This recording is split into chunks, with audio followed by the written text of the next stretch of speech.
जब मेरी शादी हुई थी तो उस समय मेरी उम्र 30 साल थी।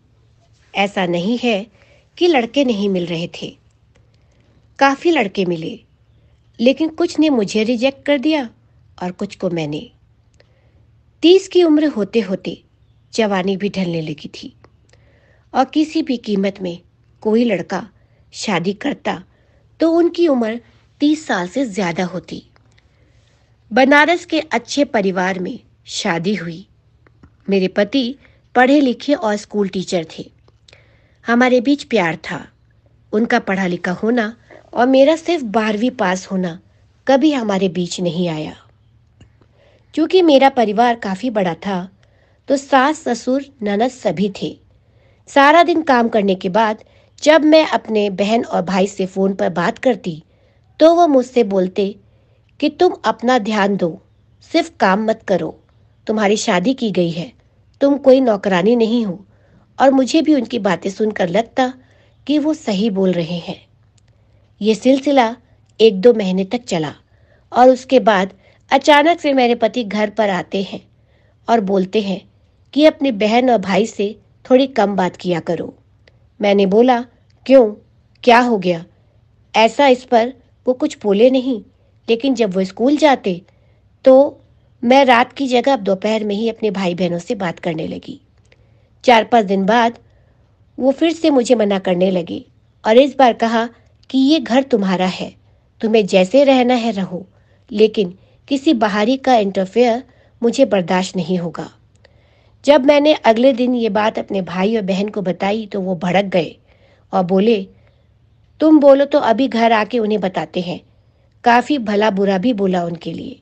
यहाँ तक बोला कि तुम्हें कोई दिक्कत है तो वापस आ जाओ यहाँ। अगली सुबह पति ने मुझसे मेरा फ़ोन ले लिया और बोला, आज के बाद तुम अपने मायके वालों से बात नहीं करोगी। मुझे लगा कि मैंने घर पे सब बात बताई है। हो सकता है मेरे भाई और बहन ने इन्हें उल्टा सीधा कह दिया हो। इसके अलावा मेरे पति ने और कुछ भी नहीं बोला। मेरे मायके के लोग कई बार मुझे फ़ोन कर रहे थे और जब कॉल रिसीव नहीं हुई तो उन्होंने मेरे पति के फ़ोन पर फ़ोन लगा लिया। उन्होंने साफ मना कर दिया कि आप लोग थोड़ा कम कनेक्शन रखिए। इतने में अगले ही दिन मेरे घर के लोग मेरे ससुराल पहुंच गए और मेरे पति और घर वालों पर अपने शब्दों के बाण चलाने लगे, पर हमारे यहाँ से किसी ने कुछ भी नहीं बोला। उसके बाद मेरे पति मेरा फ़ोन लेकर आते हैं और सारी बातें जो मेरी बहन और भाई के साथ हुई थी वो रिकॉर्ड की हुई सबको सुनाते हैं। अब मुझे पता चला कि मेरे फ़ोन में सारी बातें रिकॉर्ड होती थी, जिससे सुनने के बाद मेरे पति मुझे बात करने से मना करते थे। बात और बढ़ गई। मेरी बहन ने मुझे घर चलने को कहा और बोला, इन सब से रिश्ता तोड़ लो। मेरे पति ने बोला, ये घर तुम्हारा है, लेकिन मैं तुम्हें ज़बरदस्ती नहीं रोकूंगा। ये फैसला तुम खुद करो, तुम्हें यहाँ रहना है या अपने मायके वापस जाना है। बस ये याद रखना, अगर यहाँ रहना है तो अपने मायके वालों से रिश्ता अब तोड़ना होगा, और अगर मायके जाना है तो मुझसे रिश्ता तोड़ना होगा। मेरे भाई ने बोला, ऐसे परिवार में रहना जेल में बंद होने जैसा है। तुम हमारे साथ चलो, इससे अच्छे घर में तुम्हारी शादी कर देंगे। मुझे भी लगा अभी सिर्फ 6 ही महीने हुए हैं और ये स्थिति है, आगे पता नहीं क्या होगा। मैं अपनी बहन और भाई के साथ मायके वापस आ गई। कुछ समय बाद उन्होंने तलाक के लिए अर्जी दी। मैं अंदर से डर गई और सोचा एक बार फिर से मौका दिया जाए, लेकिन तभी मेरी बहनों ने मुझे मना कर दिया और तलाक के साथ ये मांग रखने को कहा कि शादी में लगे सारे गहने दे और जो पैसे खर्च हुए वो भी दे। मेरे पति ने तुरंत ही शादी के सारे गहने लौटा दिए और एंगेजमेंट रिंग भी लौटा दी, और 2 सप्ताह में जितने पैसे खर्च हुए थे उन्होंने लौटा दिए और तलाक का प्रोसेस शुरू हो गया और हमारा तलाक हो गया। उसके 2 साल बाद उनकी दूसरी शादी हो गई और वो अपनी जिंदगी में आगे बढ़ गए। इस बात को हुए आज 10 साल बीत गए हैं। मेरी उम्र अब 40 हो गई है। मेरे पति ने मुझसे कभी भी ऊंची आवाज में बात नहीं की, ना ही किसी और चीज की कमी होने दी। आज पीछे मुड़कर देखती हूँ तो लगता है कि मेरी बहन और मेरे भाई मुझे गलत बातें सिखाते थे। मेरे पति मुझसे बस ये उम्मीद रखते थे कि मैं घर तोड़ने का काम ना करूं।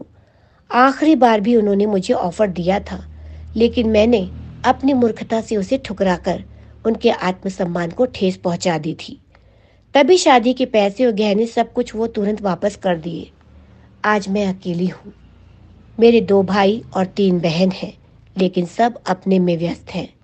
दोनों भाई अपने परिवार में मस्त हैं और दोनों बहनों का अपना परिवार है और वे उसे बखूबी संभाल भी रही हैं। अगर सही समय पर मैंने अपने मन की सुनी होती, अपने मन की बात सुनी होती और पति की बात मानी होती, तो आज मुझे ये दिन नहीं देखना पड़ता।